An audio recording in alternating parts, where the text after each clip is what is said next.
അധ്യാപക യോഗ്യതാ പരീക്ഷയായ ടെറ്റ് പാസ്സാകാത്തവർ അധ്യാപക ജോലി അവസാനിപ്പിക്കണമെന്ന സുപ്രീം കോടതി വിധിയിൽ സർക്കാർ വീണ്ടും സുപ്രീം കോടതിയെ സമീപിക്കുമെന്ന് വിദ്യാഭ്യാസ മന്ത്രി. അധ്യാപക യോഗ്യതാ പരീക്ഷ പാസ്സാകാത്തവർക്ക് 2 വർഷം കഴിഞ്ഞാൽ നിർബന്ധിത വിരമിക്കൽ നൽകണമെന്ന സുപ്രീം കോടതി വിധിയിൽ നിയമ നടപടി തുടരുകയാണ് കേരളം. അധ്യാപകർക്ക് തൊഴിൽ ഭീഷണി ഉയർന്ന പശ്ചാത്തലത്തിൽ തമിഴ്നാട്, ഒഡീഷ സർക്കാരുകൾ നിയമ നടപടിക്ക് നീക്കം തുടങ്ങിയിരുന്നു. നിലവിൽ 1,50,000 അധ്യാപകരെ കോടതി വിധി ബാധിക്കും. 2009 വിദ്യാഭ്യാസ അവകാശ നിയമം വന്ന ശേഷമാണ് ടെറ്റ് നിർബന്ധമാക്കിയത്. അതിനു മുമ്പ് നിയമിക്കപ്പെട്ടവർക്കും ടെറ്റ് യോഗ്യത നിർദ്ദേശിച്ച് ദേശീയ അധ്യാപക വിദ്യാഭ്യാസ കൗൺസിൽ 2010 മാർഗരേഖ പുറത്തിറക്കിയിരുന്നു. കേരളത്തിൽ വിദ്യാഭ്യാസ അവകാശ ചട്ടം നിലവിൽ വന്നത് 2010 2011 ശേഷം സർവീസിൽ കയറുന്നവർക്ക് കേട്ടറ്റ് നിർബന്ധമാക്കി. 2012 മുതൽ ഇത് നടപ്പിലായി. അതിനു മുൻപുള്ള PSC റാങ്ക് പട്ടികയിലുള്ളവരെ ഒഴിവാക്കിയായിരുന്നു. പുതിയ നിയമം വരുമ്പോൾ അതിനു മുൻപുള്ളവരെ സംരക്ഷിക്കുന്നതാണ് സാമാന്യ രീതി.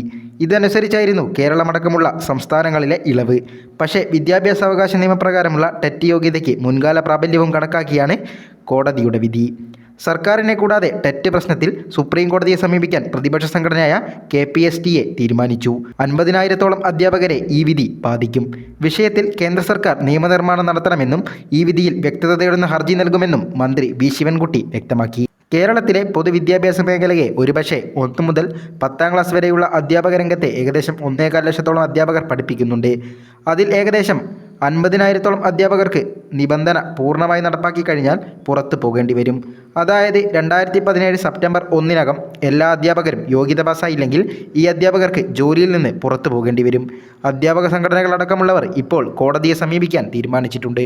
പൊതുവിദ്യാഭ്യാസ രംഗത്തെ അധ്യാപകരുടെ തൊഴിൽ നഷ്ടത്തിലേക്ക് നയിക്കാവുന്ന ഗുരുതരമായ വിധിയാണിത്. ഈ വിധിയിൽ ഉടൻ തന്നെ സർക്കാർ തീരുമാനമെടുത്തില്ലെങ്കിൽ അത് 2 വർഷം കഴിഞ്ഞ് ഇവർ പുറത്തു പോകേണ്ട സമയത്ത് ഒരു നിയമ നടപടിയുമായി മുന്നോട്ട് പോയിട്ട് കാര്യമുണ്ടാകില്ല.